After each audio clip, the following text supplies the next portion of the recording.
Everybody right to go? First things first, just moments ago marked 50 years since a terrible tragedy in our city. A section of the Westgate Bridge, supposed to be a beacon of modernity and cutting-edge design, collapsed. And in amongst that chaos, the flames, the smoke, the heat, 35 Victorians lost their lives. Husbands, dads, sons and mates, countless more, were injured. Even years later, when the physical impacts had faded, the mental scars were as fresh as ever. It also left a scar in our city. For many years after, parents crossing the bridge would tell their kids of that terrible tragedy, mine included. From the rubble and the ash and the heartbreak, though, came something and an understanding that every worker matters and that every workplace should be safe. That awful history and the men and women who refused to forget it came to define our modern system, Victoria's Occupational Health and Safety Act. The creation of WorkSafe, health and safety inductions, and assurance that workers and unions are consulted on the safety of work sites. One day soon, when the time is right, we'll gather together at the Memorial Park to mark this occasion properly. Until then, of course, we send our thoughts and prayers to those for whom today will be a very sad day, and we recommit ourselves to making sure that every worker is safe at work and arrives safely at home.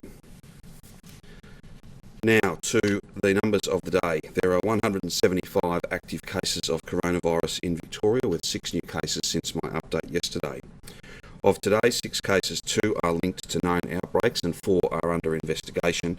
2 have been reclassified. Those under investigation we believe will be linked ultimately to close contacts to outbreaks within families. There are 21 Victorians in hospital, and none of those 21 are receiving intensive care. There have been now a total of 2,890,495 test results that have been received since the beginning of the year. That's an increase of 15,439 tests results since yesterday. Can I thank those nearly 15,500 Victorians for going and getting tested?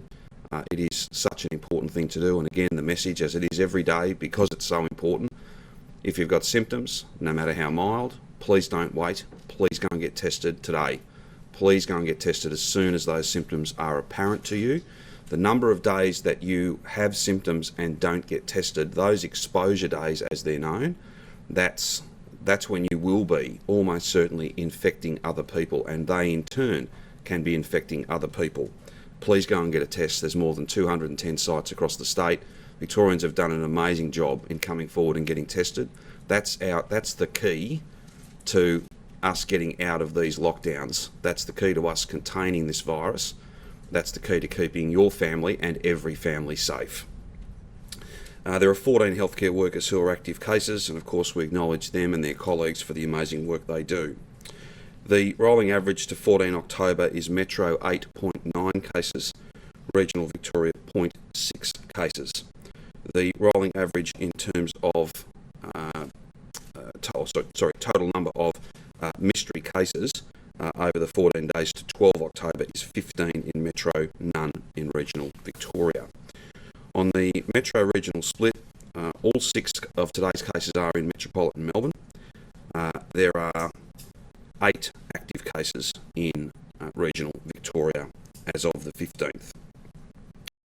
Active cases, Wyndham 21, Brimbank 16, Hume 15, Banyule 13, Hobsons Bay 13. They are the main local government areas with the largest number of active cases. Of the regional active cases, those 8, 5 of those are in Mitchellshire, and they're all connected to that outbreak in Kilmore that we're well aware of, and 3 cases in Greater Shepparton.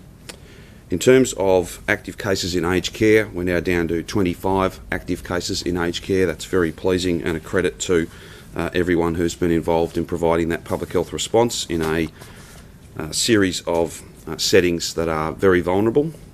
There are no cases in disability facility settings.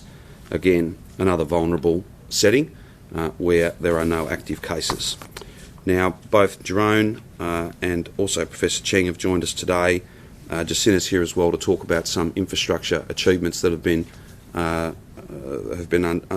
achieved in very recent times. But before we go to, I think, Jerome in the first instance to talk about Shepparton testing beyond my comments, and then Jacinta can speak to level crossing removals that continue apace as they should.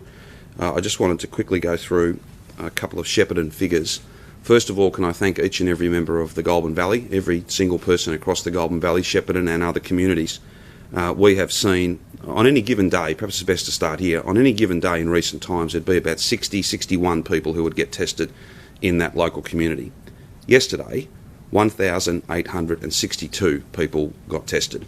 That is an amazing effort, and I know that it's not a quick process.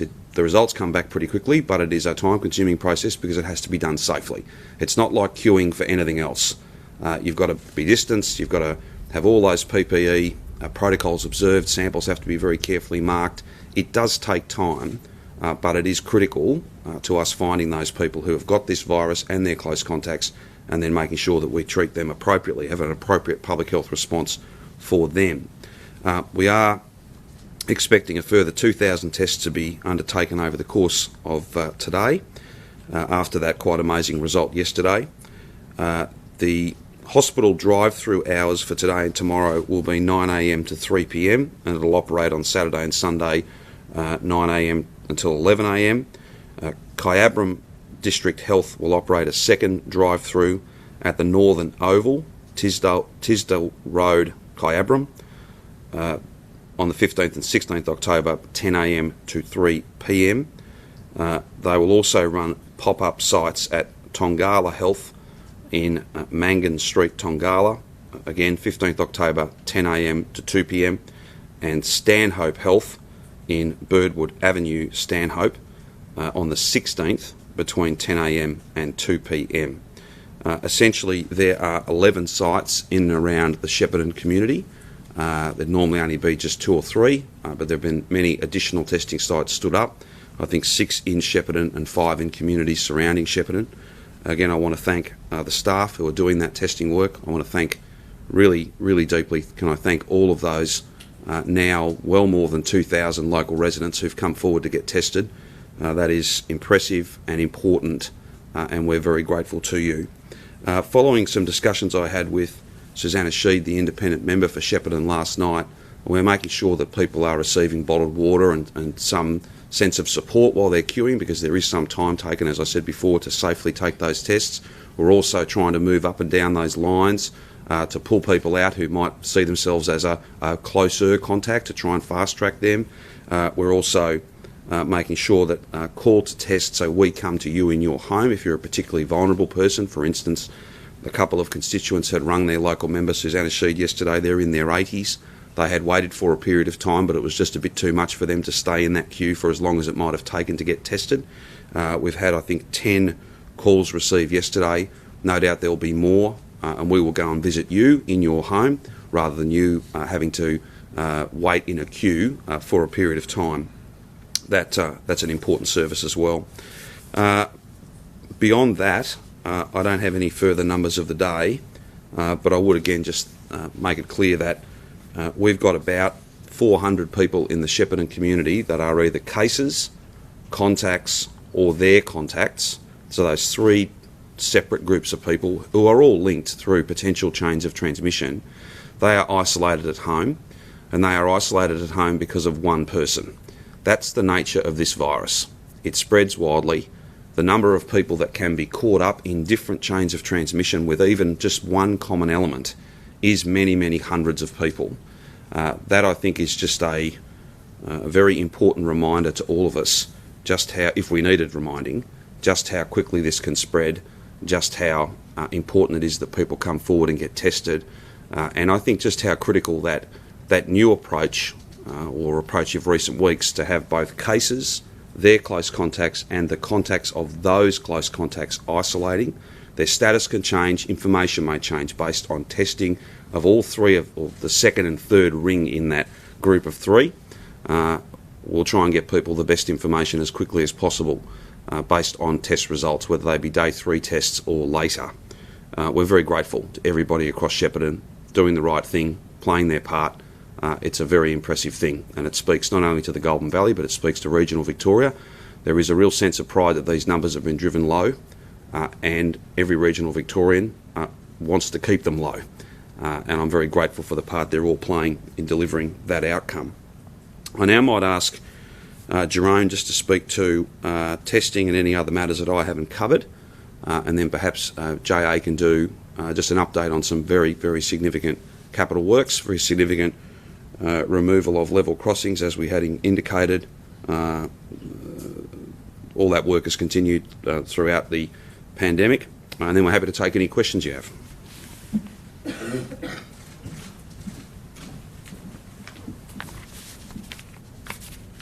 Thank you, Premier. Before I start, I'd like to also recognise the 50th anniversary of the Westgate Bridge accident, and also recognise the thousands of people who every day work on our roads and transport system to keep it safe for all of us, and of course all the major works projects that are going on around the clock to keep us all moving and to keep our state safe. Thank you. My thanks also to, of course, the Shepparton community. Yesterday we tested 1,312 people within Shepparton and another 550 people in Kyabram, Cobram and Numurkah. It's a great, fantastic turnout. We, of course, set up a number of additional testing stations yesterday morning and during the day to support that great testing effort. And at 7:15 this morning, we started again testing the many hundreds of people who have already turned out to undertake that testing. As the Premier said, that compares to a normal day of around 61 people turning up every day for testing in Shepparton. That's the average over the last 4 weeks, and about 16 people a day turning up in the smaller regional sites around the Shepparton area. So my encouragement today to people is to please bear with us and get tested today. If you've got symptoms, we particularly encourage you to go to the acute respiratory clinic at Graham Street or to the Shepparton Respiratory Clinic at Wellsford Street. Both of those, we are asking, particularly those who currently have symptoms, if you're not feeling well, please target those particular sites. If you don't have symptoms but you've been to one of the hotspot locations, and I'll refer to those again in a moment, I'd encourage people to go to the Macintosh Centre at the Shepparton Showgrounds, or the 2 new drive-throughs that we set up this morning that starting at 10 o'clock this morning, the Soccer Fields car park and the Netball Courts car park, both at the Sports Precinct in Shepparton. There is also a testing site today at Shepparton Private Hospital. That's run by Dorevitch, and my thanks to the team at Dorevitch for supporting this effort, and that'll be open from 8:30 until 4 o'clock today and tomorrow. There are also testing sites, 6 testing sites outside of the immediate Shepparton area at Kyabram Hospital drive-through. That'll be open until 3 o'clock at least today and tomorrow. There's also a drive-through at the Northern Oval at Kyabram that'll be open from 10 till 3. So 2 options in Kyabram, as well as the testing station at Tongala Health in Mangan Street. That's open until 2 o'clock today, and tomorrow there'll be a testing station at Stanhope Health in Burwood Avenue. That's open until 2 o'clock tomorrow, 10 till 2 tomorrow. We also have 2 testing stations, one in at the Numurkah Hospital, that's open from midday today till 5 o'clock, and one at Cobram Hospital that'll be open this afternoon until 3 o'clock. Those sites will continue to be developed. We also have a further site being set up this afternoon at about 3 o'clock, which will focus in Shepparton East in the Marupna area. That'll be a drive-through site, and we'll have details on that available later on today. But that will set up this afternoon, and that'll be available for the coming days. So we are continuing to put in even more capacity than we had yesterday, and I really want to thank everybody who turned out yesterday for testing, and of course the people who are queuing today to do the very same thing. It is critically important that we get to the bottom of this as quickly as we can, and every test that we undertake today, we undertook yesterday, and over the coming days will help us get towards that goal. I'm pleased to report that we've had 350 results back from the testing yesterday so far. When I stood up here, all of those results have been negative so far. So that is an encouraging move, but of course we have a lot more tests that are being processed as we speak, and we'll be doing updates during the course of the day as those results come through. As the Premier said, there are 410 people in Shepparton who are currently isolating as close contacts, and my thanks to them for doing so. We appreciate that it is a significant ask to have to self-isolate for 14 days on the potential risk of close contact, but it is very important that you do so. Local councils are working well with us, and my thanks to them to ensure that people are getting access to any food and any other relief materials that are necessary, and those conversations have been going on since yesterday. We continue to have the high-risk locations as they were yesterday. Those are all listed on the DHHS website. And again, I would just reiterate, if people have been to the Central Tyre Service in Wellsford Street, if they've been to the Marupna Golf Club, if they've been to the Shepparton Marketplace Medical Centre, if they've been to the Thai Orchard Restaurant or the Bombshell Hairdressing site at Friar Street, there are particular times and dates on our website. If you have been to those locations, please check our website. And if you've been to those locations in that time window, we would ask you to get tested, regardless of whether you have symptoms or not. And again, I reiterate, for anybody else who is in the Shepparton area, anybody else in regional Victoria, anybody else in Melbourne, if you have any symptoms, no matter how slight, please come and get tested at any nearby testing station. We're also just recognising and calling out Bunnings, anybody who's been to the Bunnings warehouse in Shepparton on the Midland Highway, the McDonald's in Shepparton North on the Namurka Road, the Lemon Tree Cafe in Friar Street, and the Marupna Golf Club Pro Shop. Again, we'd ask you to check the dates on our website and the times and come forward if you've been there at that particular time. There is a great deal of support available. We are working very closely with all the local stakeholders. We're also doing some additional testing targeted at particularly vulnerable communities. I'm pleased to say we managed to test a huge number of healthcare workers yesterday using one of our rapid testing technologies, and they've been cleared so far. And of course, their work is vital to this effort. I'm also very grateful to the health teams from Bendigo Health, Ballarat Health and Albury-Wodonga Health. We have extensively drawn teams from across the northern half of our state to support this effort in Shepparton, and they'll be with us for the coming days, because we will get through and test anybody and everybody in Shepparton who wants to come forward and get tested. We'll be there with you all the way through this until we get to the bottom of this these set of cases and to follow them through. And with that, Premier, I'll hand it back to you. Or to Jay.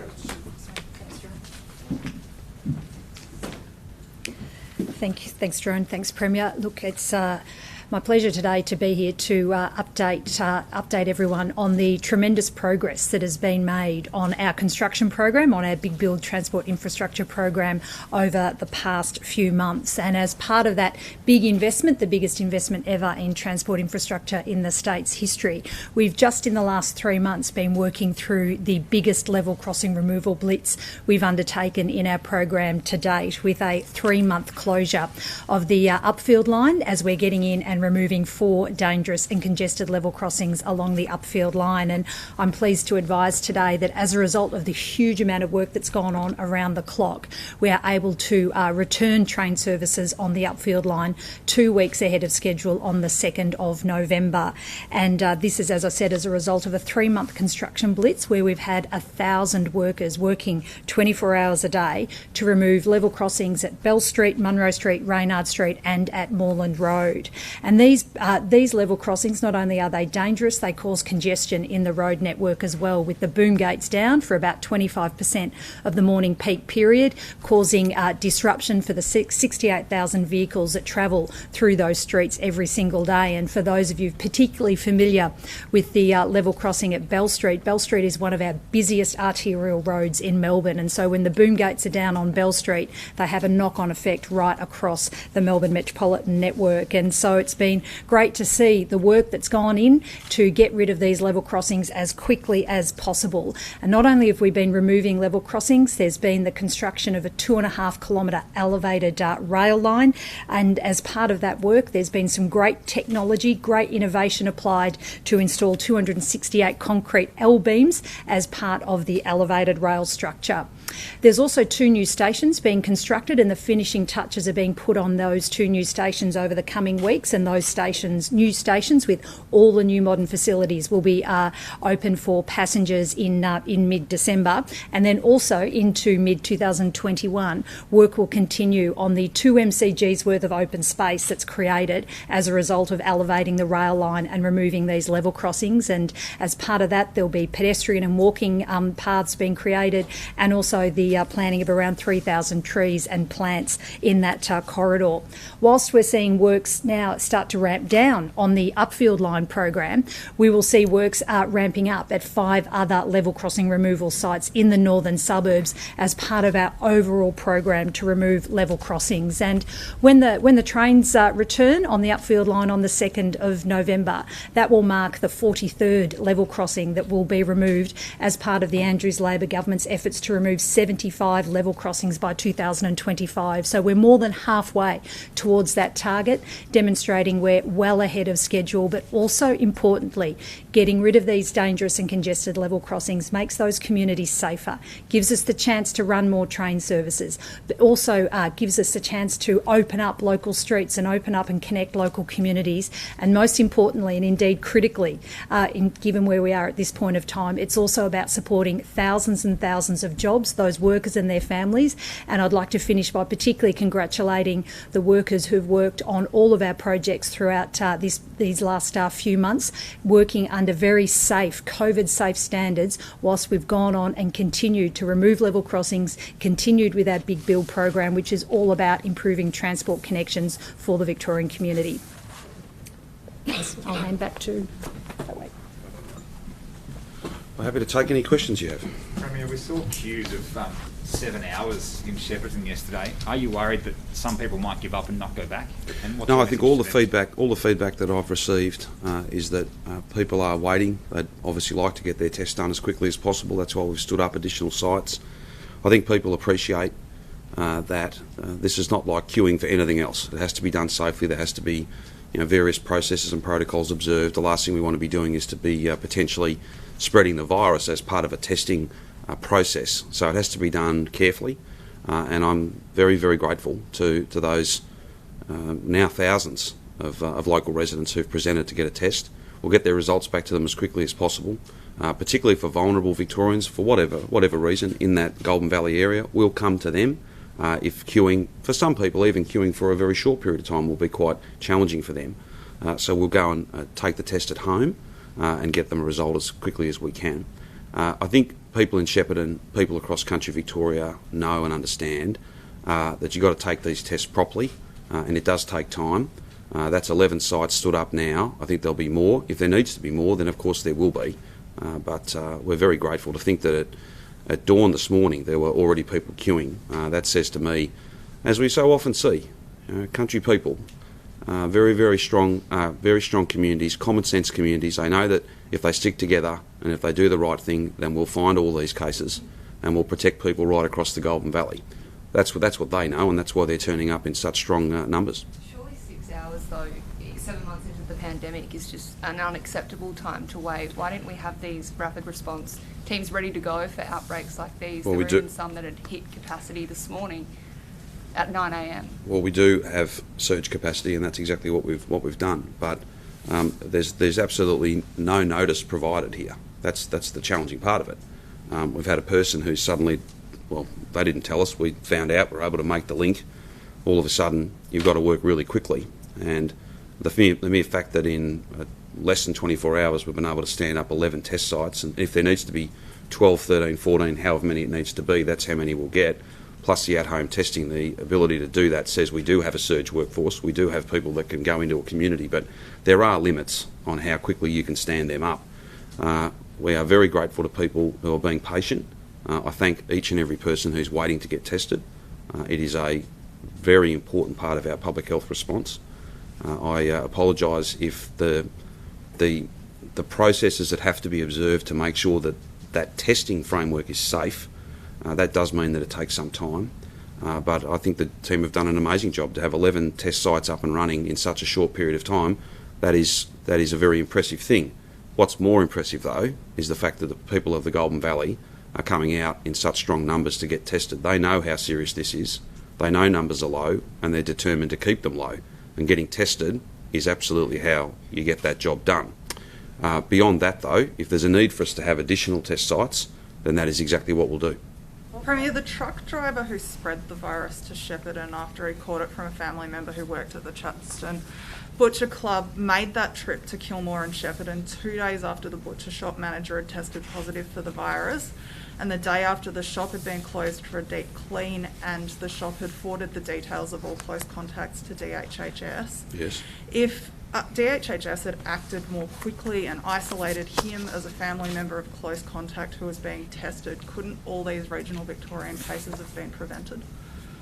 Well, I don't draw that conclusion. Alan can speak to timelines if you want him to do that, but the key point here is not only did this person travel to regional Victoria, for which he had a permit to do that, but he has engaged in behaviour. He has gone to places that he ought not to have gone to. He wouldn't have had that permit if if...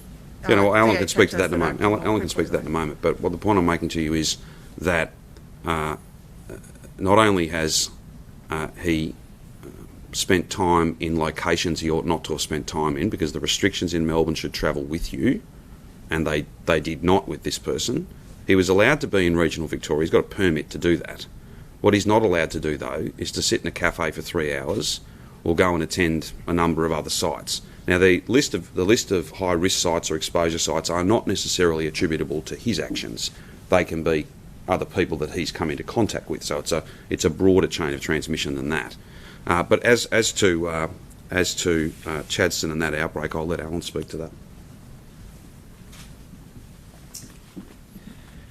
So we've got the timeline. So there's, as you know, there's the cleaner, and then the manager, and then a household contact, and then the person who travelled. So the cleaner was tested on the 25th. We became aware of the result on the 26th. We weren't told that they had been at Chadstone. We became aware of that on the 29th. On the 28th. On the 29th, that alert had been put out on DHHS social media and was in the CHO bulletin on the 30th. The manager was admitted to hospital for other reasons, and the result became available to us on the 28th, and that's when we made that connection. The household contact was tested on the 29th, and the result was available on the 30th. The person that travelled to Shepparton had already left on the 29th for Kilmore, so wasn't known to be a close contact when that person left.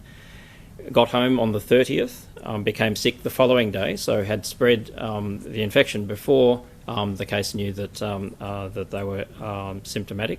Was tested on the 1st, and we got results on the 2nd. So there is, unfortunately, that slipping through the net, but and the spread, a lot of the spread had occurred before they became symptomatic. Now that you are doing that third ring of isolating close contacts of close contacts, this person would have been a close contact. So that would have and been a close picked up in this contact, new wouldn't they? approach, Because yeah. they would have been. You had the manager who tested positive on the 28th, then the family member of this truck driver who was a close contact of them, and the truck driver would have been isolated if we were operating under the current so rules. we weren't doing the contact of contacts approach, but and that's something we're doing now. So you would have definitely caught him if you'd been doing that third ring? Well, so it takes how long. It depends how long it took to get to him, but he had already left by the time that the person had been, his household contact had been tested. Now we saw Did you say yesterday. overnight anywhere in regional Victoria, or was it only a daily trip, the truck driver? So I understand that this person left on the 29th and arrived back on the 30th. Do we Where know did they whether go? they Can we get stayed? the order of where they of when they were in Kilmore, when they went to Benalla, when they went to Shepparton, which direction they went in? So I'll have to get the exact dates and times, but I understand they went to Kilmore first, and then spent the day in Kilmore, and then went to Shepparton, Benalla, and then back. But the order I'm not entirely Did sure. they stay overnight in Kilmore, or? I'll have to get back to you. I'm not Do haven't we got know that if they in stayed in front a of me. personal residence or accommodation, or? I don't know that. Were they permitted to stay overnight in regional Victoria? I'll have to check those details. I don't know You where they guys are stayed. planning to interview him again yesterday. Yep. Do you know what came out of that? Was that when you found out that he spent the night out of Melbourne? So I think we were aware that he'd spent the night out of Melbourne, but what we did, we confirmed that he'd been in Shepparton and where he'd been in Shepparton, and we didn't find any further places that he'd been to. Have you had any explanation, or do you have any idea why he would tell you that he was in Benalla but he didn't tell you he was in Shepparton? I'm not sure of that. So regarding the new approach, the third ring contacts of contacts, are we now going to apply that to future cases? It really depends on the situation. So I think in general we will be doing this, and that's certainly the approach that we've taken in Shepparton. But maybe just to sort of highlight, what's different about Shepparton as opposed to another situation. So in Shepparton, this all happened. The exposure happened on the end of September. So this is now 2 weeks ago.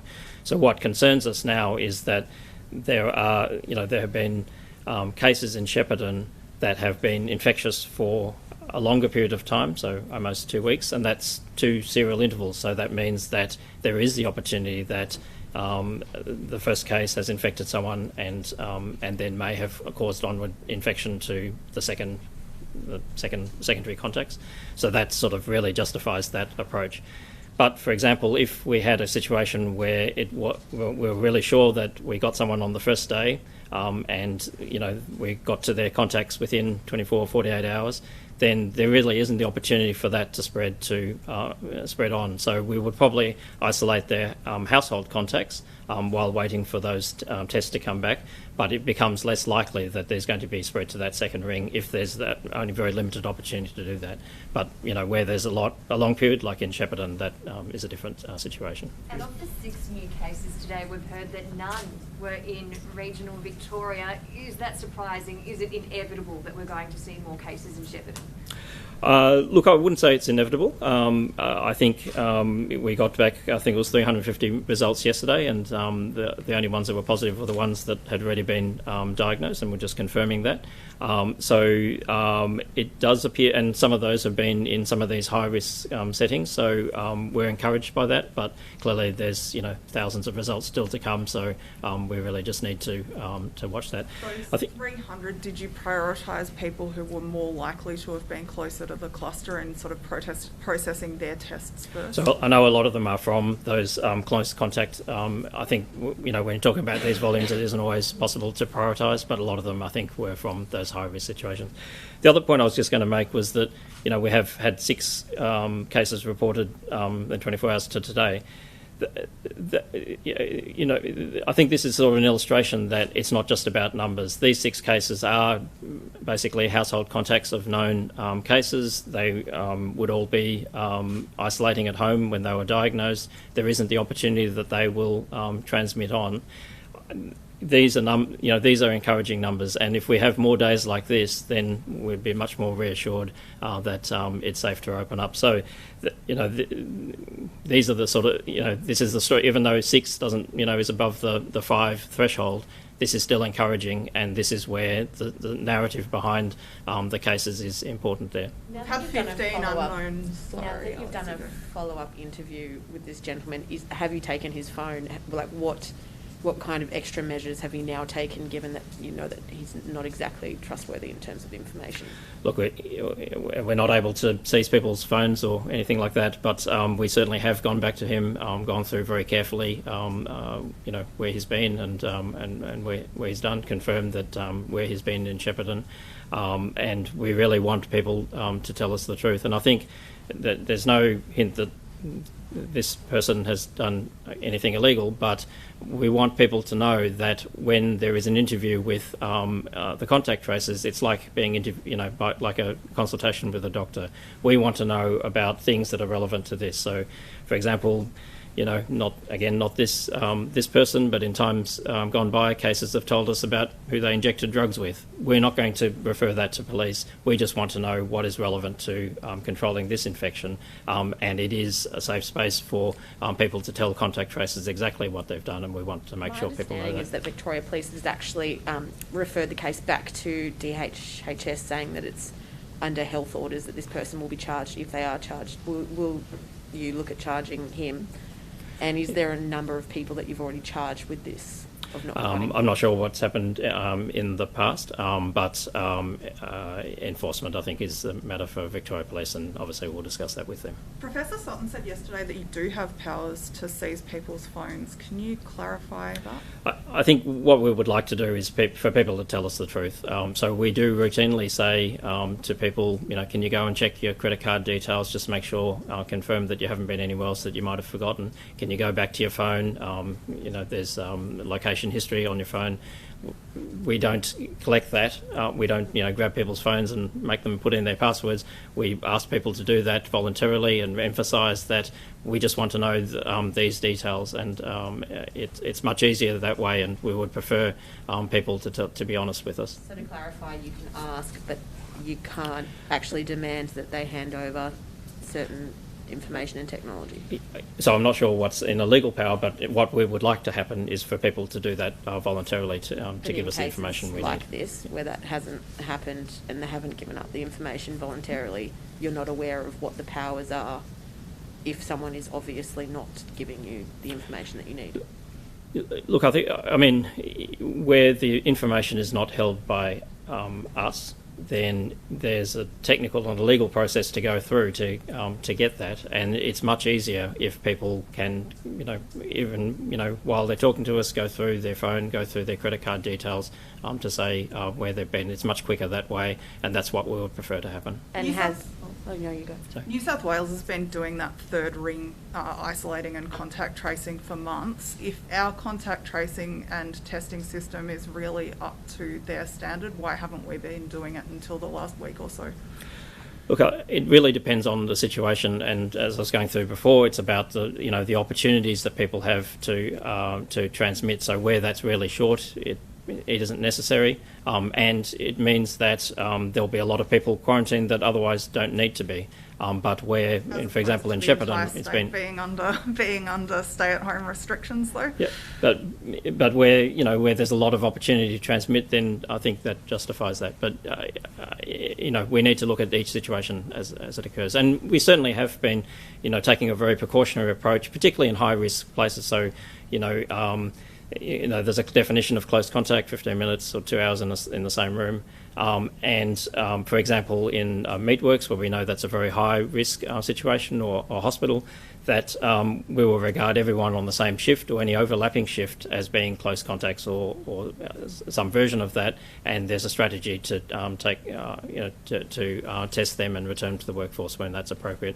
So we've always been sort of, trying to look at every situation on its merits and say, well, is this a high-risk situation? Do we need to do more than what is strictly a close contact definition, and try to make sure that we have a ring around any transmission that might occur? So with that third ring approach, then, would you then allow people on the DHH website, whether it's been a high-risk location, say in Melbourne, can they go get tested asymptomatically if they've been to one of those supermarkets that was listed the other day?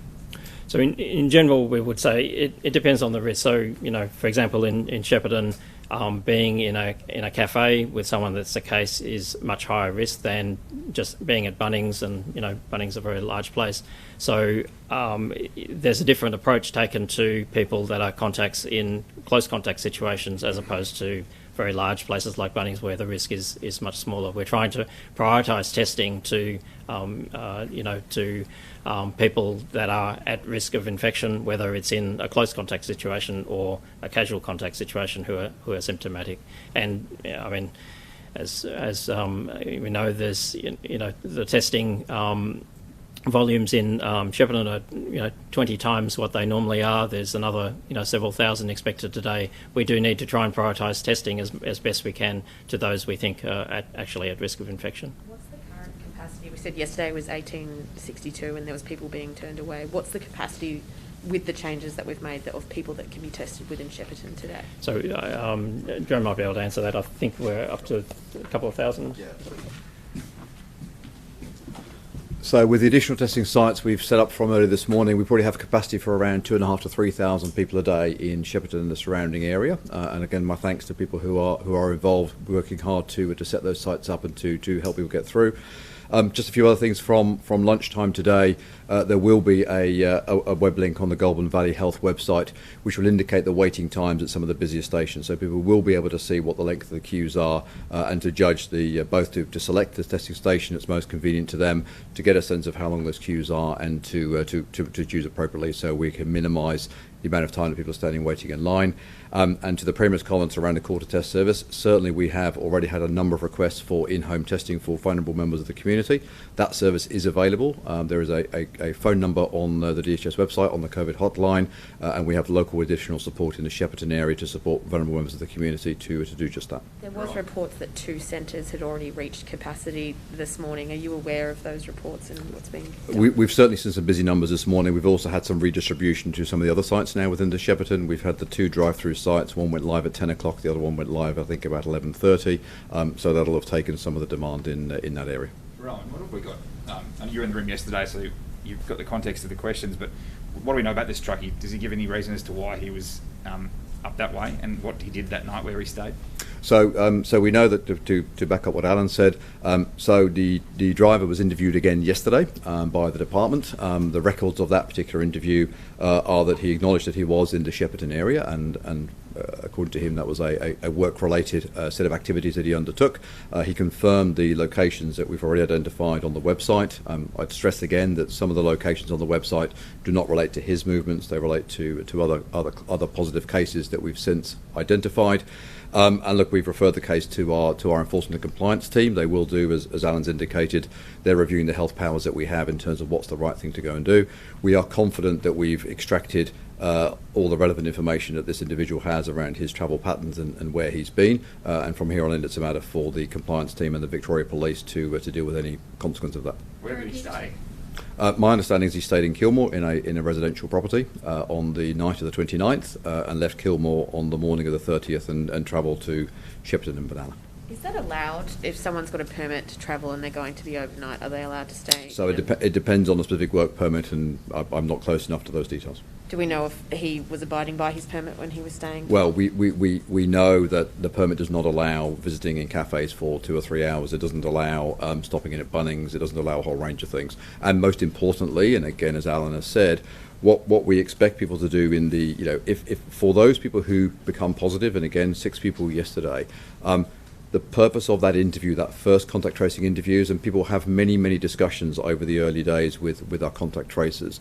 It is like an interview with a doctor. It is completely confidential. Nobody else sees those records. There is no other referral action taken. The only thing that matters is where you've been and who you may have been in contact with. So it is an absolutely strict, confidential process, which is entirely within that framework. That is the important period of time for us to understand where people have been so we can identify and protect other members of the community. The quicker we can do that, the less we see the scenes that we've seen in Shepparton in the last 24 hours. Are you aware of how many referrals have been made to police regarding people not providing information? I'm not aware of that, no. I might add to Yep, Joanne's point. The great complexity with this particular case is it's not like the bloke wasn't forthcoming. He freely gave us information that he'd done the wrong thing in a number of different settings. He'd been to a cafe when he's not allowed to be at a cafe. He had been pretty forthcoming in terms of the information. It wasn't like he wouldn't tell us anything and was in fact, telling us things that we knew to be obviously untrue. That's the great complexity here. And I'm not sure what level of detail he provided yesterday, but we've certainly been able to confirm that he was in Shepparton. We knew that anyway, but he has confirmed that for us, and he's also confirmed the number of sites. So we don't believe he was at any other sites that he hadn't told us about. So that's the great mystery of this in some respects. I haven't had advice on what the content of that interview was, other than the points I've just made. But it's quite odd in that he was forthcoming with some information and not other, and therefore I don't think there was any reason to, if you like, doubt the story that he was telling. It was a relatively complete story. In fact, we believed it to be a complete story. Turns out it's not, and that's why there's 400 people in their homes in Shepparton. That's why there's many hundreds of people waiting in long queues to get tested, because that's the only safe way to test people. There's a lot of inconvenience out of this, but let's deal with the things we can change, and the things that we can change is of course wrapping around anybody who's tested positive or anyone who has to isolate in the Shepparton community, a public health response, the most compassionate, the most supportive set of arrangements. At very short notice, a very large number of people have had to be confined to their home, and there will be all manner of care packages and other things that we need to do, filling scripts, doing all those sorts of things, and we'll make sure that we do that. Was he definitely a truck driver? Is that a reason why he may have been able to legally stay in regional Victoria? As I understand it, yes.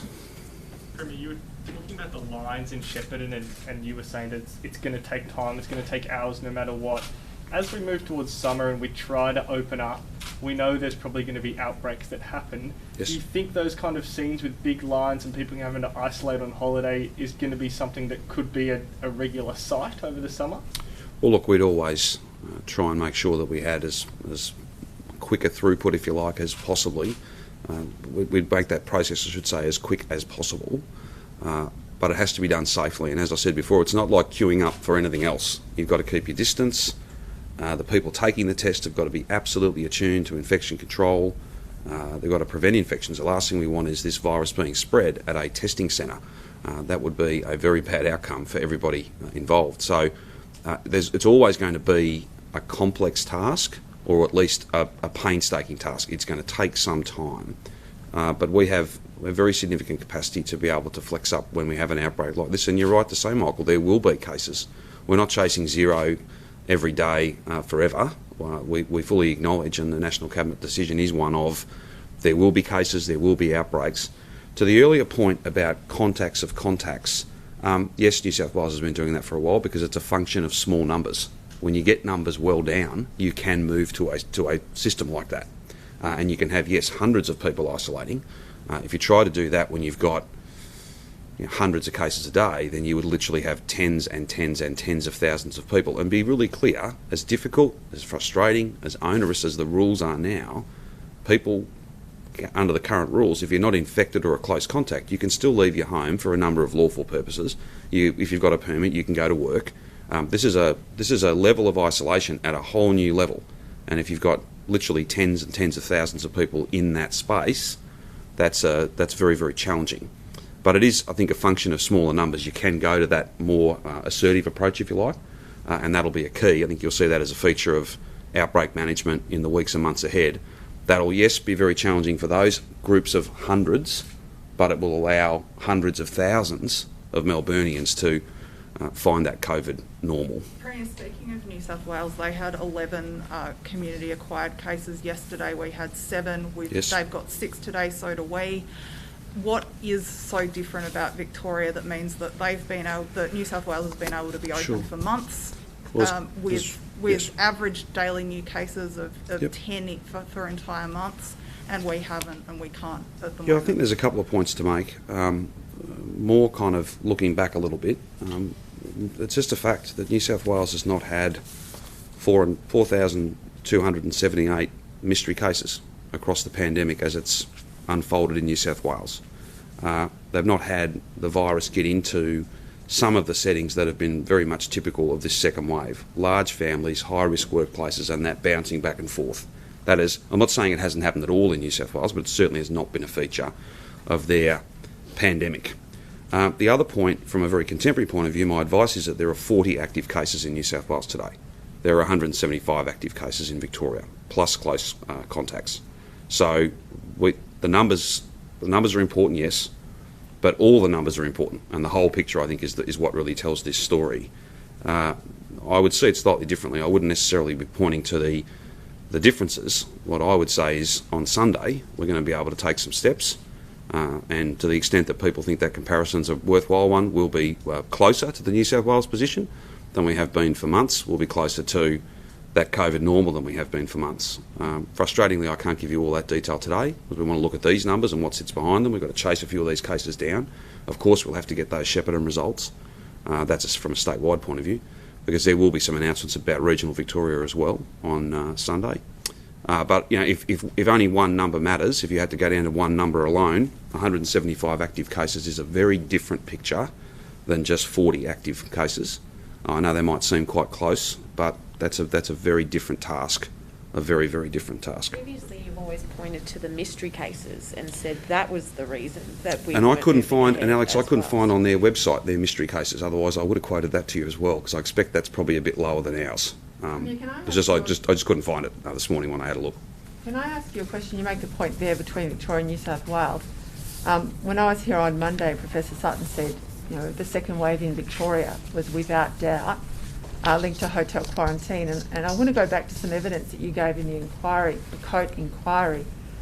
And I want to ask you how Unified Security managed to get a $30 million contract for 3 months' work when they weren't on the vetted list of improved security companies from your government, and that when they said to officials on the Saturday morning, you announced obviously private security and hotel quarantine on March 27 on the Friday, but on the Saturday morning... No, I did not I did not announce private security on the 27th. We've been through this a couple of times, and I'm sorry, I'm not going to stand here and have things that are absolutely incorrect put to me in an attempt to perhaps put them to me so often that they become the truth. I did not make that announcement on the 27th.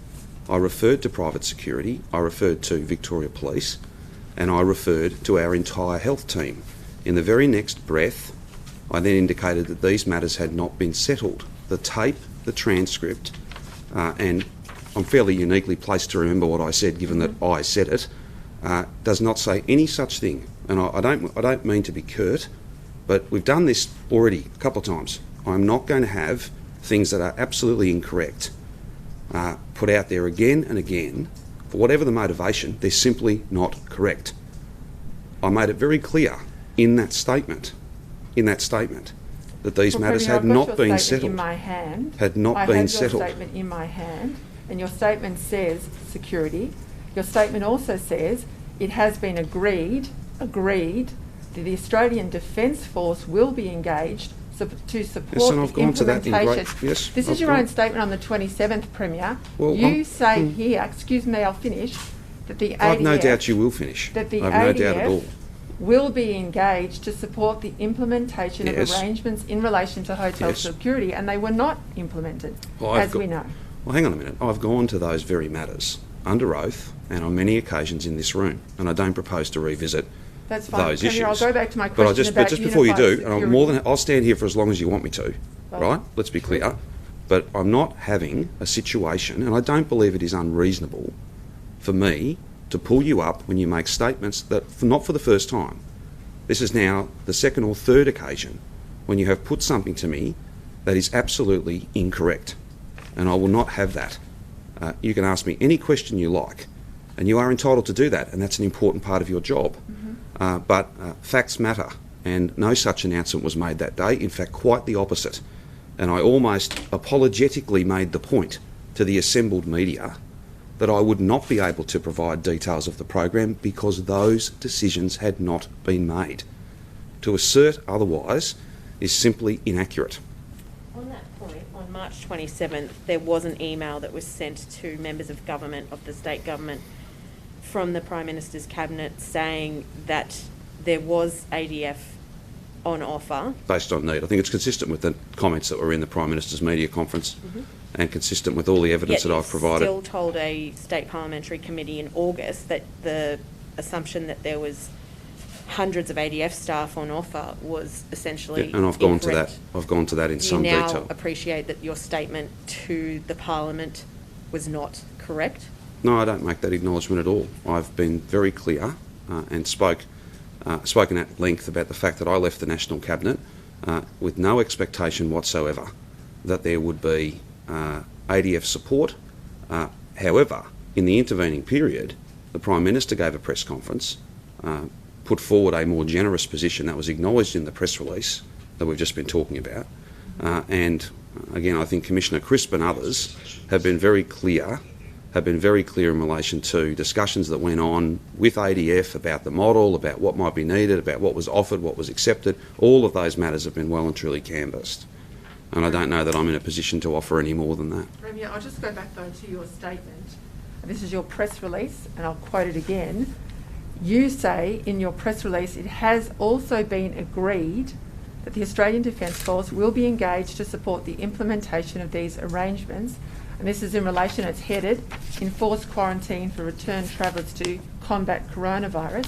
And I'll just pick up that point you made there in relation to Alex's question about the extensive nature or not, or your sense of the room. The Prime Minister made it very clear that all states and territories would be offered ADF support.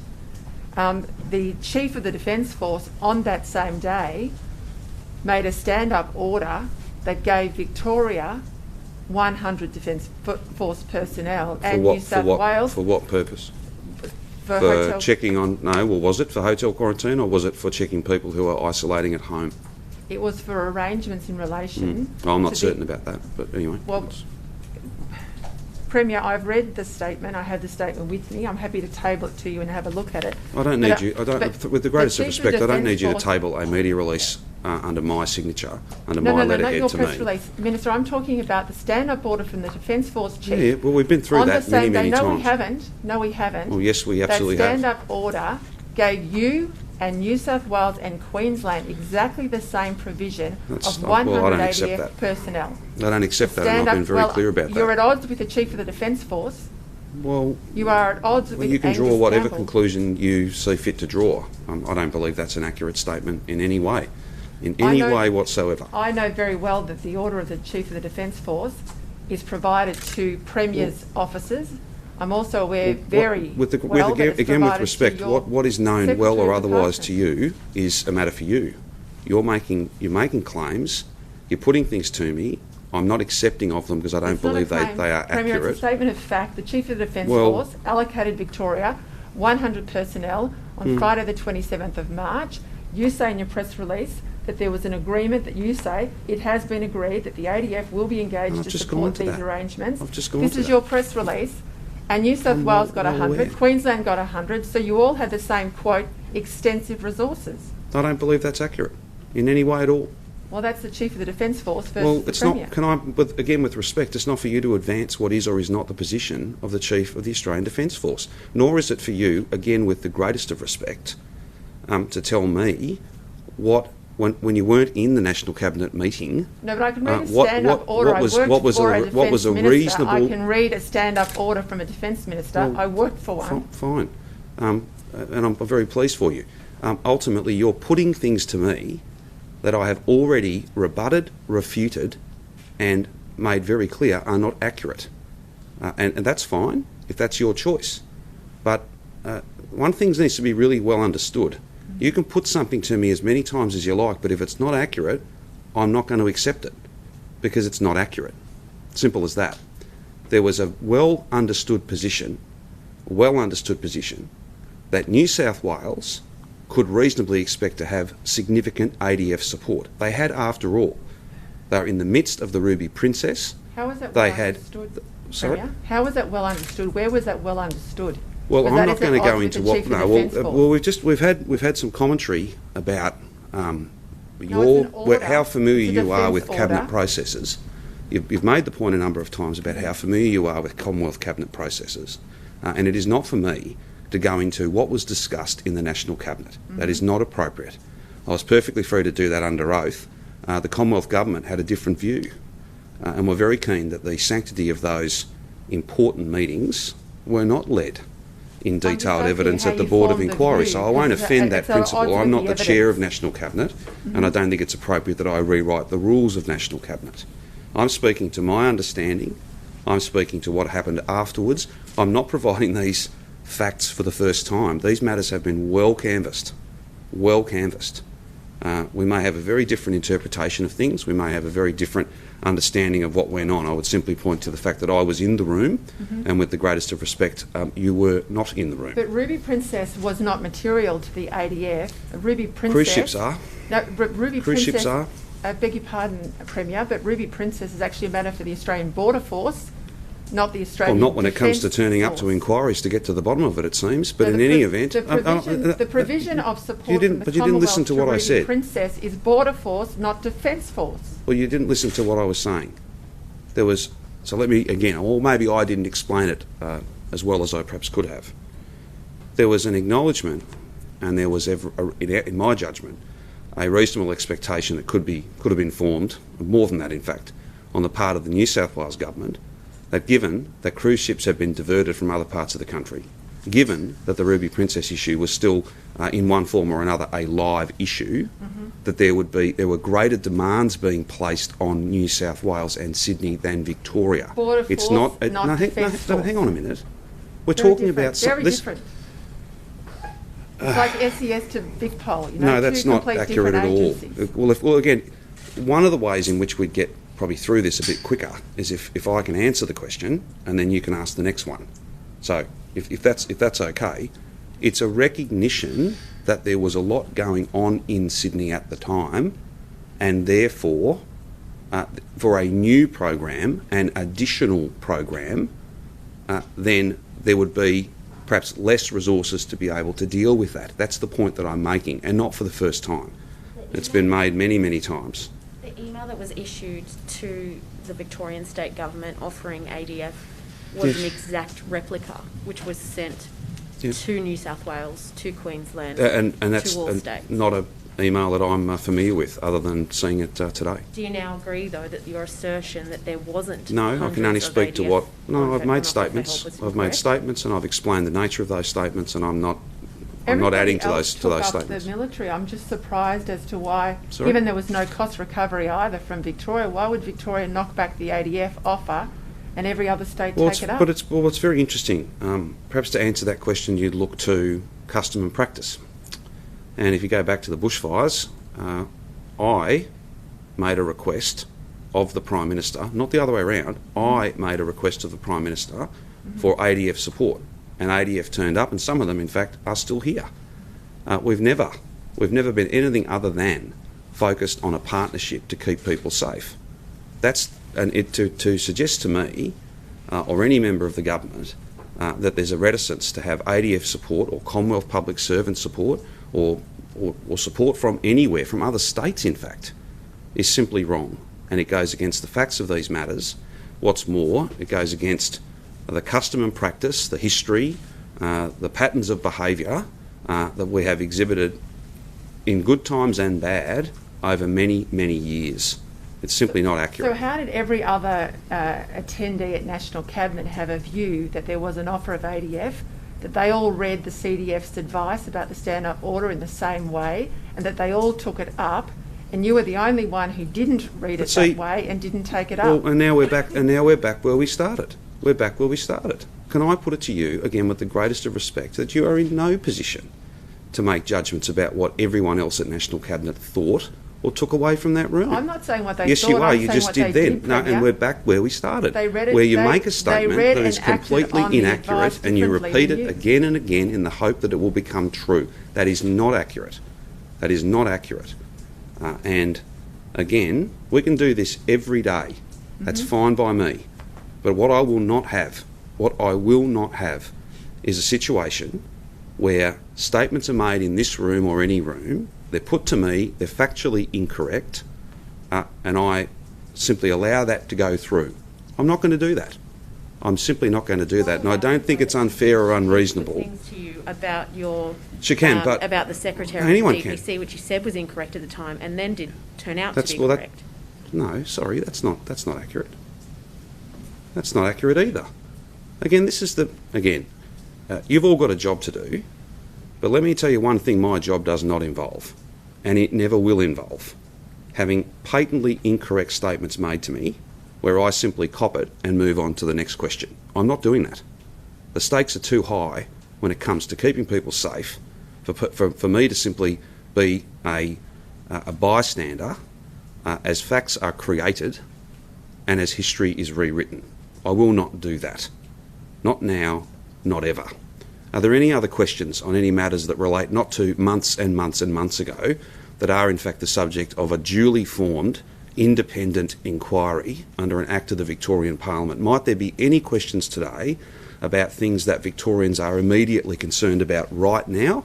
Because they're not the subject of a process. Can I please ask about your election office? It was obviously vandalised overnight. Was anyone put in danger? What do you reckon? No, I don't believe so, and what I'd say to those individuals and all Victorians, graffiti doesn't work against this virus. It simply doesn't. How are your staff doing? Are they okay? Oh, they're absolutely fine. They're very committed to working hard for the people of Mulgrave, and they're very committed to getting on and getting their job done. Some people who have been to high-risk sites in Melbourne, like Yes. supermarkets, have gone to get tested, they've been asymptomatic and been turned away, Yes. and they're very disappointed because they can't get tested. Would you envisage shifting to another model like the third ring, further down the track, where all asymptomatic people can go get tested? And not Yes, I get would, and tested? I think that asymptomatic testing, together with symptomatic testing, particularly where there's a connection to a high-risk site, that will be already is a greater feature of our response today, and it will be an even greater feature again as these numbers continue to fall and as we continue to have the most conservative and assertive, if you like, approach, the most precautionary approach. That will mean that larger numbers of people in a more concentrated sense are called to test, and it'll also mean that a significant number of people will be asked to isolate at home. And I just again make this point because it's perfectly understandable. If people are told one thing one day and a different thing the next, that can seem that the system is not working well. Under that 3-stage process or 3 groups, cases, contacts and their contacts, depending on test, if you look at that middle ring, close contacts, depending on test results, your status in that 3rd ring may well change. So that would more often than not be good news to say that you no longer have to isolate. It can also be the other side of that coin as well. But I just want to make the broader point that information will change because facts will change as well. We'll know more about cases. But it'll always be on a case-by-case basis, who gets tested and who's asked to come and get tested.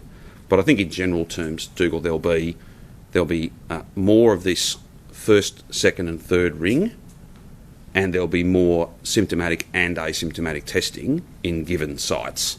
That'll be a feature, and what that'll allow is, say, here's a few hundred people who have to, I'm not making light of that, but here's a few hundred people that have to isolate, and here are several 100,000 who can go about their business and find that COVID normal. That's the next phase we're moving into. When can we expect that? Because some people should have been saying that we should be doing this a while ago. Well, no, again, it's the point I made before. It's about numbers being low. You can do that. You can have that more precautionary approach. And again, there is a big difference between reasons to leave your home and being in absolute ISO. So you're not leaving for any reason, and none of your household contacts are leaving for any reason. So that is different to what your family's dealing with at the moment, what my family's dealing with at the moment. There are big limits, of course, but it's at another level, an altogether different level. Once you say to people, you have to isolate for 14 days and you can't leave. So we do that where it's warranted, and there will from time to time be cases where that is not warranted because it would mean many, say, tens of thousands of people. But that approach is more conservative, and it will allow us to do other things, to open up other things, and for the rest of the state at any given point in time to take those safe steps forward. So it will be a feature, and it's most relevant and it's most deliverable now that the numbers are low. Residential real estates have been able to conduct home inspections for about 2 weeks now. Commercial real estates haven't been able to. Correct. What's the reason behind that, and is there any leniency? It's aggregate movement, nothing more than that. And as I said, all these matters are on the table for Sunday. We're looking at all of those things. I'm not signalling anything. I'm just saying they're all being looked at. And we'll have more to say about that on Sunday. As you consider the roadmap and restrictions, Premier, and opening up Victoria to travel around, is this Shepparton outbreak a test in a way to see what our contact tracing, what our testing ability is like, and if that goes well and we get on top of it, that gives you some confidence you can open up the state more? Well, look, what I'd say is that the last several months, if you want to look at it in those terms, you could say that getting from 725 cases down to 6 cases, that's kind of a test as well. Because if you didn't have systems that were robust, if you didn't have systems that were constantly improving and dealing with things that are unique to Victoria and that have not been seen in other states, for instance, then you wouldn't be achieving those lower numbers. So every day becomes a test. Every day, in the best sense of that word, every day becomes an opportunity to validate new and different ways of doing things, and sometimes that best innovation is just common sense. It's really simple stuff.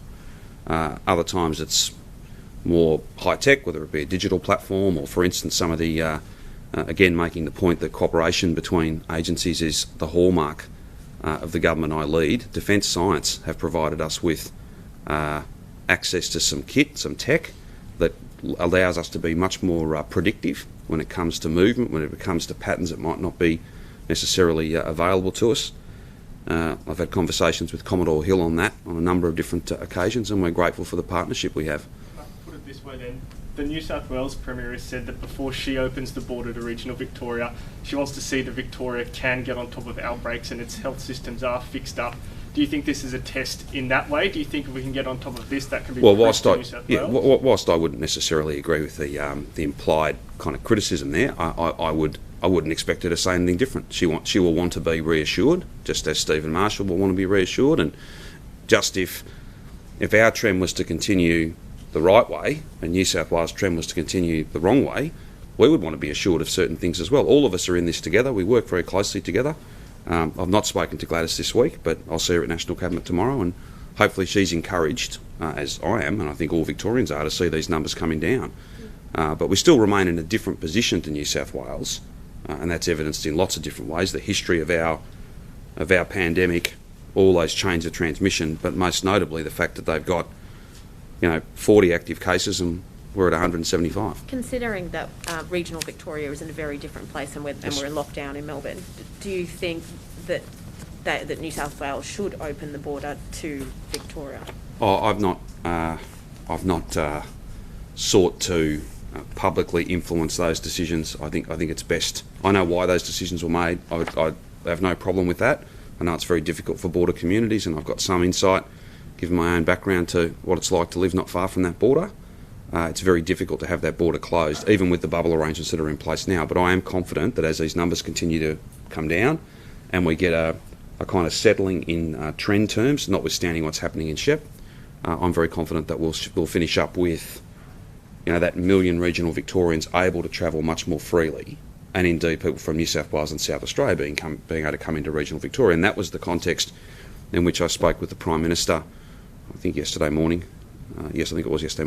about some additional ADF support of all things, some additional ADF support to make sure that if we have to go to a even harder demarcation between regional Victoria and Metro Melbourne to facilitate greater opening in regional Victoria, could we be confident in that?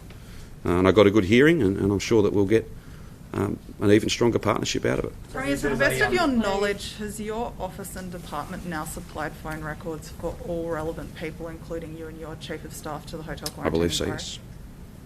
yes. There's a guy out in Berwick by the name Harry, runs a clothing store. Huge community response to him this week. 2 questions. Will there be anything for him or businesses like him on Sunday? Secondly, he says he's not going to pay the fines. What do you think of that? Well, it's advisable to do everything you can to not incur a fine. And secondly, if you're issued with a fine and it's duly issued, lawfully issued because you have broken the rules, then it's not a matter for you to decide that you're not going to pay the fine. You need to pay the fine, or there are consequences. Just like there are consequences when people don't follow the rules. Like, for instance, one person travels into regional Victoria, does a whole bunch of stuff they shouldn't have done, and suddenly we've got 400 people in Shepparton locked away at home and hundreds of people in queues getting tested. So there are consequences. There are absolutely consequences. Look, we look forward to getting to a point where there can be less rules, but you'll only get to that point if you properly enforce the ones we have now. And if we all play our part in driving these numbers down, get them low, keep them low, and then put a line under this year and look toward a COVID normal 2021, where we can focus on many other things. Having essentially dealt with a health problem, we can move to jobs, to skills, to investment and confidence, and making sure that families have got what they need. Jobs are important, but it's not like it's just a thing in and of itself. It's important so that families can put food on the table. It's important so that families can look to the weeks and the months ahead and have confidence that they're safe and secure, and that they're going to be able to look after the people that matter most to them. That's where we're headed. That's where we want to get to. Today's figures. Sunday's announcements will be made on Sunday. On jobs, today's figures show that in the past 2 months, 73,000 jobs have been lost in Victoria. At the same time, in the rest of Australia, 172,000 jobs have been created. What do you make of those figures? That's not surprising, given that we've had a second wave and other jurisdictions haven't. But it just is a call. It's a call to action. It's a call for us to make sure that we deliver a budget that is unprecedented in terms of its support for those who are out of work, those who are feeling really acute pain. And that's exactly what the budget will do. In very personal terms, in at a local, at a sort of family level, at a community level, industry level, and across the state as a whole. That's what the budget will be about. An internal email from a Liberals MP today compared some of the work that Michael Sukkar was doing to the red shirts scandal. Considering that was referred to IBAC, what do you make of those revelations today? I have made the point many times that politics is of no use when it comes to our fight against this virus. And we've had a reasonably robust exchange today. It's not about politics though. It's about the facts and what I will and won't necessarily accept as being true and accurate. But in broader terms, the party politics, this virus doesn't distinguish how people vote, the postcode they're from, how big their wallet is, what they do for a living, what language their parents speak at home. I'm not interested in politics. It's of no use. Graffiti's of no use. Politics is of absolutely no use. Or, this kind of desperate search to be popular. That doesn't do you much good either. You've got to do what's right.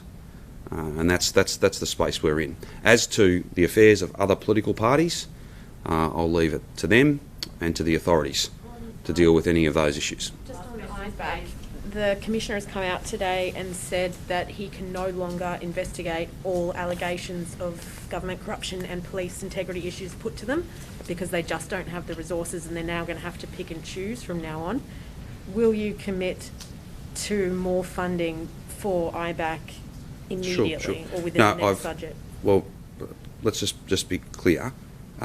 As I read the statement related to beyond 2021. So we've got a budget between now and the end of the current financial year, and there'll be a budget process, and we will work through. We've got plenty of time to deal with the what IBAC have talked about as being a potential outcome, not the actual outcome, a potential outcome. And the budget process will fund all of those things that are important, and making sure that we've got the highest standards in public office across the board. That's very important to all of us. So I'm not here to announce the budget today, but there is a budget between now and what IBAC are saying could be the outcome, and we shouldn't assume, I suppose. Your comments are very different to what your comments were on Tuesday, where you basically implied that they'd had excess funding in some. Well, sorry, you didn't imply. You said that they had excess funding. I'm just trying to be as direct as I can. There'll be a budget, and do you find they, like every other, that they have flagged this as an issue? No, they're perfectly able to join the public debate. That's fine. I'm not about trying to script them. They're an independent body. There's a budget process every year. They'll be part of that budget process, and the results of that budget process will be known on budget day. But I think that what they're perhaps forecasting can be avoided because there's a budget between now and then. I want to go back to comments that Professor Sutton made on Monday that hotel quarantine is responsible for this second wave outbreak, which we're all hoping will be relieved a little bit somewhat on Sunday.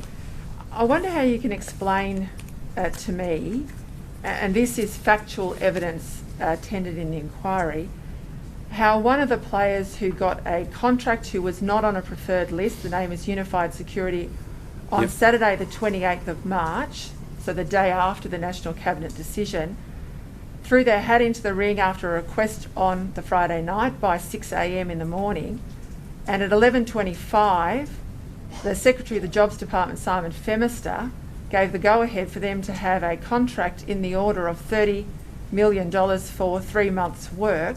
When asked under oath, your Minister, Martin Pakula, says he never authorised the contract, and in fact he didn't know about it, he says, until, quote, July or August.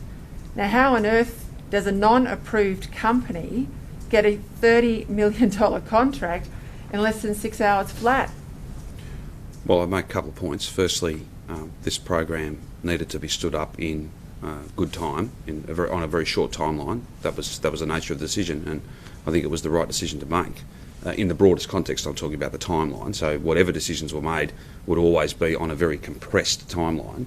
On the second issue, as to contract management, they're not matters that I was part of. I can't speak beyond what evidence has been led. In terms of that particular security company, they were a represented party at the board. Mr Moses asked questions of me, as was his right. No doubt their submissions and different questions that they've asked, different issues that they, through their legal counsel, have sought to pursue, will be part of the considerations that the board comes to in writing its report. What's more, that broader issue of contract management, procurement, how that was done, how that was overseen, I think that submissions from council assisting have gone directly to that. So I wouldn't offer any further opinions on that. Again, I am, as are you, waiting for the board's report and it may well cover some of that ground. Yeah, there was a very concerning letter on Tuesday the 31st of March, though, from inside the Jobs Department from people in charge of procurement who raised a lot of concern that there was an urgency over the weekend. You just talked to that urgency to stand this up quickly, but they say, and I quote, to have a non-approved firm providing security and effectively enforcing government regulation of quarantine sites off the back of some emails and phone calls represents a significant risk to individuals involved that the department and the government cannot necessarily easily mitigate. And they even go on in this letter to say, why should we continue with them? Well, they were continued with, and the minister says he has no idea where the authorisation came from.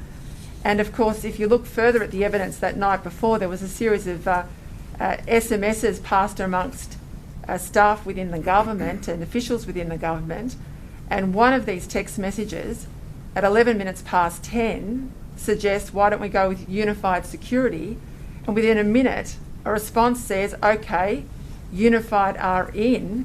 And as I said, the next day, it takes less than 6 hours to get a $30 million contract in the height of a pandemic. Well, I'm not entirely sure what the question is, but what I can say is this. It's a question about probity and a responsible minister, and it's not just for the inquiry. I'm sorry, it's about the conduct of good government. I was being rhetorical. Perhaps I should not have been. I wasn't inviting a clarification. I understand what you're asking, and this is my answer. Each of the facts or the submissions that you've just quoted from, each of the elements in a timeline that you've just put to me, are the product of an incomplete process. We know about these things to the extent that we do because I established a board of inquiry. It is currently, I would assume, working through all of those issues and many, many other issues. They will make findings, they will make recommendations, and they will do so in early November. Well, just on the board of inquiry, I'm not in a position. Just on the board of inquiry, I'm curious as to why.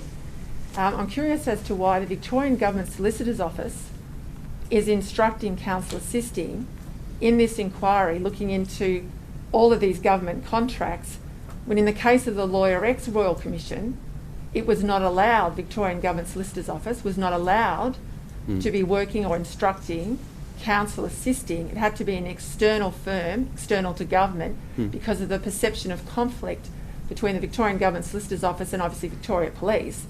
In this inquiry, everybody, every minister, every official, they're all part of the government. So why is the government's own solicitor's office instructing council assisting, which should be getting to the bottom of all of this? Well, I would hope that you weren't reflecting on council assisting, because I don't know that there's any basis to do that. I think that whenever you set up a process like this, there'll be a material judgment made, an objective and fair judgment made about whether there is any conflict and whether there is any reasonable perception that there might be a this conflict. This is the government solicitor's office. Yes, that's working with or instructing. And those arrangements, looking into the government. And no, that's not correct at all.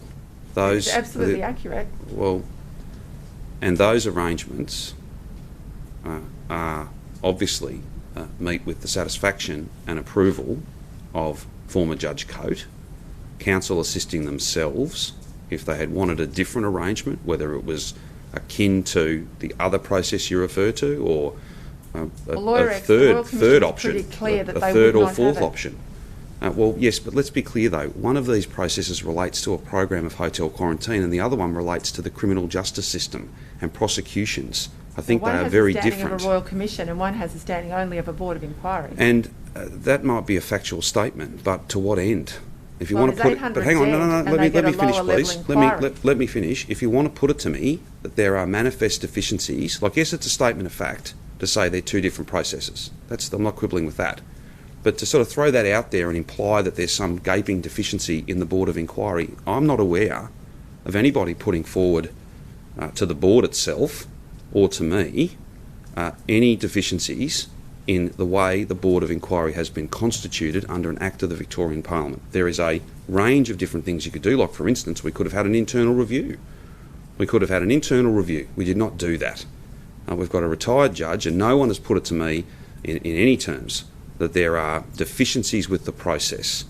As for arrangements to support council assisting, they are a function of a process where we work, where not me, but officials in the establishment of the process work with Judge Code, work with counsel assisting, and they come up with an arrangement that is to the satisfaction of the independent board. If they wanted something different, or if they felt there was a deficiency, then they're free to come forward and ask for that to be remedied. No such request has been made. When we lost 200 people on Black Saturday, 200 Victorians lost their lives on Black Saturday, we had a Royal Commission, a 5-volume, multiple year-long Royal Commission. I'm well acquainted with that process. Yet this case, we've had 800 Victorians lose their life, linked to the second wave. As Professor Sutton said on Monday, the second wave comes from in and around hotel quarantine. Why not a Royal Commission in this circumstance now? Well, there are many different ways in which you can get answers to the questions that need answering. There are different options. Under the Inquiries Act, you can make this Board of Inquiry, make this Board of Inquiry a Royal Commission. Haven't we got to the point now that Victoria... I suppose, again, whilst it's not for me to ask you questions, in order to understand the point you're making, where's the deficiency? Where is the reason to elevate this to another legal format, to another structure? Argue, if you want to ask me a question, I'm happy to answer it. I would argue that we are now in a situation in Victoria, unlike any other state, where the death toll in Victoria is around 810, and every other state isn't over combined 100. Victoria's still in lockdown. But how does that... Melburnians are still locked down. But how does that speak to the legal framework because under the inquiry? Because the terms of reference of your Board of Inquiry are pertaining only to hotel quarantine. And I think the room here is talking about Shepparton. Rachel Baxendale is talking about different circumstances in terms of that third ring in New South Wales. It's been action for months. That's only just being stood up in Victoria. Why wouldn't you now have a Royal Commission? I think I've dealt with that issue. Why wouldn't you now have today. a Royal Commission and pick up contact tracing, testing, border management? But see, that's a very different question. That's a very different question. If you're talking about a prospective process, I thought what you were essentially doing was calling into question. No, hang on. You can now, under the Inquiries Act, change this now. You can make this Board of Inquiry now a Royal Commission. Again, there's a whole series of statements. I don't know what the question is, and it moves from one kind of allegation or claim or inference to the next. Let's be very clear about this. If you're asking me, which is I thought you were asking me, intimating that there was a deficiency in the Board of Inquiry and it ought to be upgraded to some other format, I don't agree with that assessment. Nor does the retired judge who's running it, because no such request has been made. So I think that deals with that issue. On the issue of broader arrangements, well, that's a separate question. That's a very separate question, and I don't think that ought to be used to reflect upon the efficacy or merit of the process that has been established. I'm not here today to make any further announcements about inquiries. When you had a Royal Commission when there was 200 dead, and why wouldn't you have a Royal Commission now? Well, there are many different processes going on at the moment. Because there are so many different elements to the Victorian catastrophe that we are not seeing in other states. Well, why wouldn't you have a full Royal Commission? Well, there are many different processes that are underway at the moment. For instance, there's a Royal Commission at a national level into private sector aged care that I think has already covered off some of the issues that we're all very, very concerned about. Issues of COVID preparedness. Again, I'm always happy to answer questions, but I'll simply not stand here, not for one day, let alone many days, and have things put to me that are just incorrect in the hope that I'll let them go through. I'm not doing that. And I always like to have these briefings in as convivial terms as possible, in as respectful terms as possible, but I'm simply not. I'm simply not having things put to me day after day that I've already established are materially, factually wrong. I'm just not doing that, and I don't think anyone watching at home would expect me to. Yes, Alex. Sorry, there's just a bit of confusion because yesterday Professor Brett Sutton said that phone records... Phones, yeah, I'll chase that up for you. I'll chase that up. Okay. And another point on, we have increasing number of families contacting the Herald Sun saying that their elderly parents are being found dead in their homes because they haven't been able to provide as much support and care for them. Are you aware of an increase of people, elderly people? No, I'm not, but that would be of great concern to me if that's in fact occurring. I'm more than happy to get some advice on that. I don't have a briefing or any sense of that, but I'm happy to chase that up. Just had a couple questions for Alan, if that's okay. No problems at all. There was 13, I think, supermarkets in Melbourne listed as high-risk locations this morning. Are they all linked, or are they all separate individual cases? No, I think most of them are separate individual cases. I haven't got the list in front of me, but yeah. And the 2 cases that were linked to known outbreaks, what outbreaks were they? So all of the 6 cases today actually are linked to known outbreaks. One of them is at a child linked to Chadstone. There's another 2 people that are household contacts of people that acquired infection at Box Hill. There's one at Elwood, and the other 2 I haven't got in front of me. But there are 2, but we've since found out that they're all linked to known cases. Alan, our mystery case numbers are at 15 in the last fortnight. It's quite triple the amount that we were aiming for by Sunday. Yep. Considering that number is high, how does that impact how you change restrictions? Are there certain things, for example, you might allow home visits because you know the people that are going to be in contact there, whereas you might not allow outdoor dining because there's a high risk of mystery cases. How does that impact the change? That's the number that concerns me the most at all. And I think, as I said before, if we have more days like this, even though 6 is more than 5, if they're all linked to and they're all in household contacts, then I would be relatively happy about that.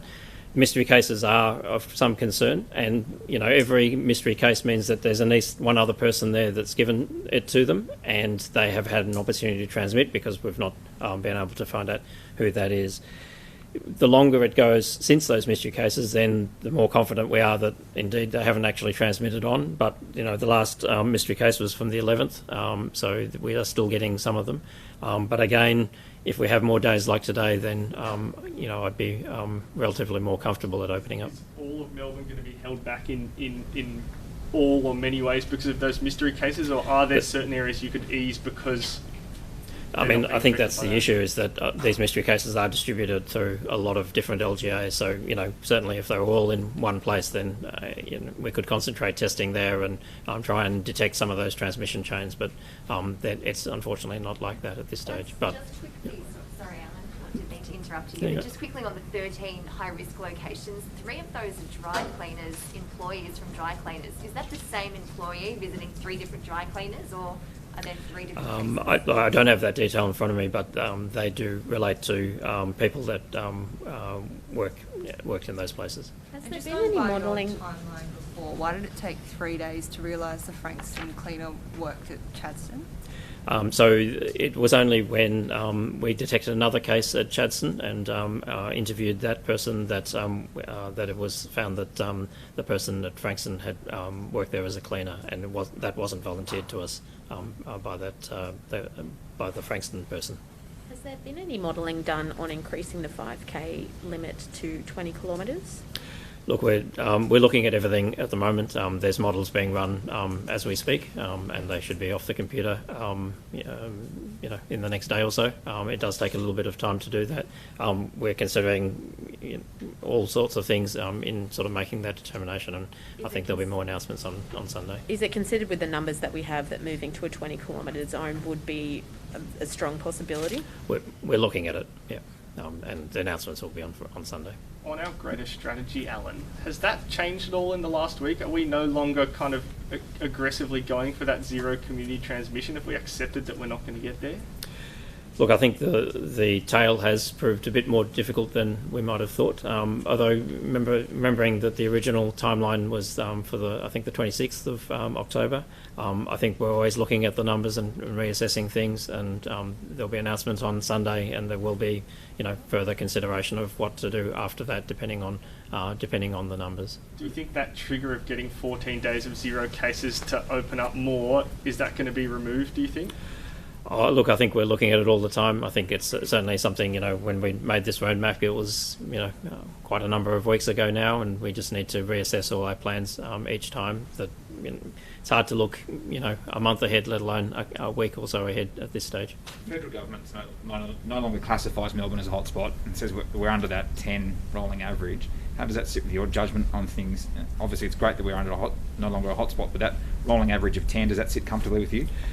Look, I think it's less about the actual numbers. I think, we have been below 10 and then we flipped up above 10 for a couple of days, and now we're back to 8 point something. it's less. Those numbers are worrying me less than unknown cases and the communities and the people in which infection is still occurring in. But numbers are less than they were. Things are still going in the right direction. We've had setbacks, and there's obviously the situation in Shepparton. But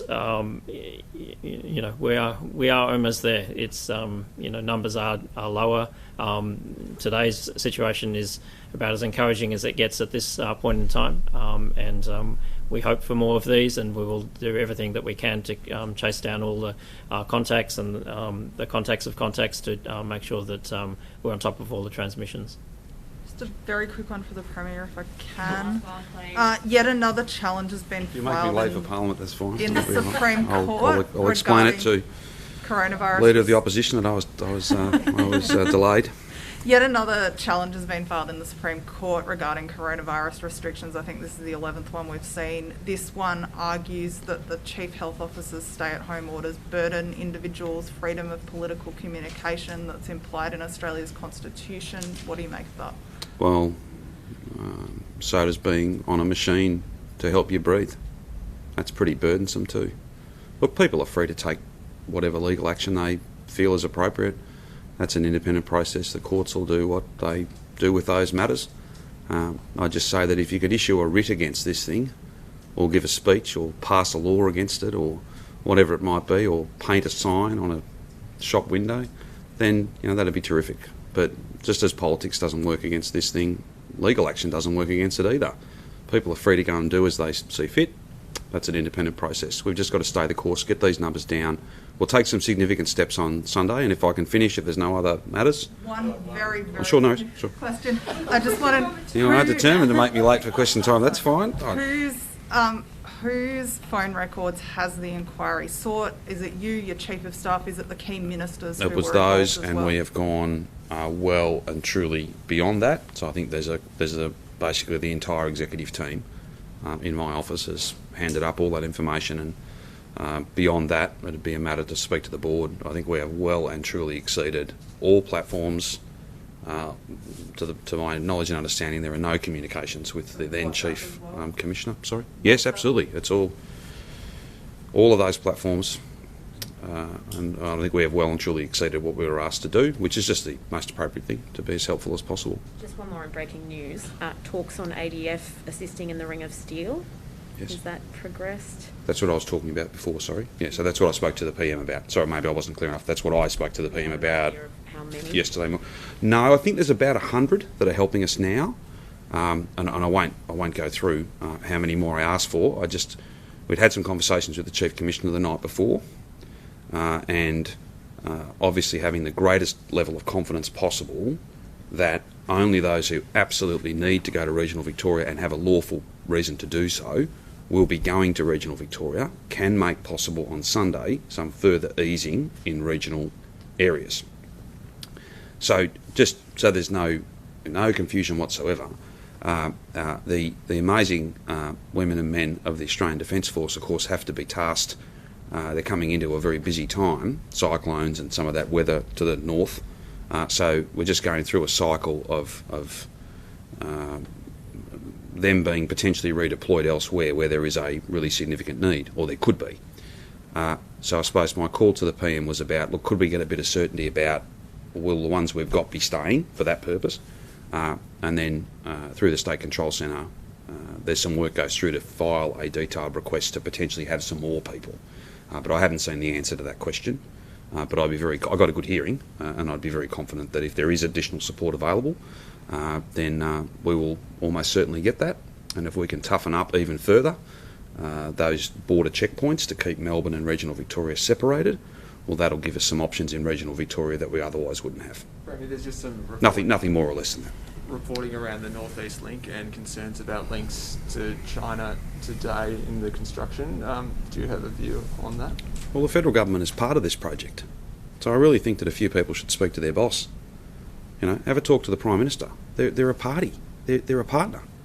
They're contributing to this project, and this project is about Victorian workers and Victorian motorists and Victorian communities getting their local roads back, having their jobs secured, And the final point I'll make on this, because I'm really not interested in having a quarrel with anybody today, frankly, Victorians voted for this project. They actually voted for this project. So we should get on and get it delivered. And it strikes me as very odd indeed, that a federal government that is a partner, they're helping to pay for this road, are somehow casting doubt on whether it'll get built. That just doesn't make any sense to me. Victorians voted for it. There's tens of thousands of jobs relying on it. And I'd ask a few of these ministers in the federal government, spend a little less time bagging us and spend a bit more time talking to your boss, because he doesn't raise these concerns with me. He's actually pretty keen to get things built, whether it be airport rail, regional rail, and the North East Link. That's the experience I have. We'll follow up all the things we've taken on notice, and we'll see you tomorrow. Thank you. Thanks. Thank you.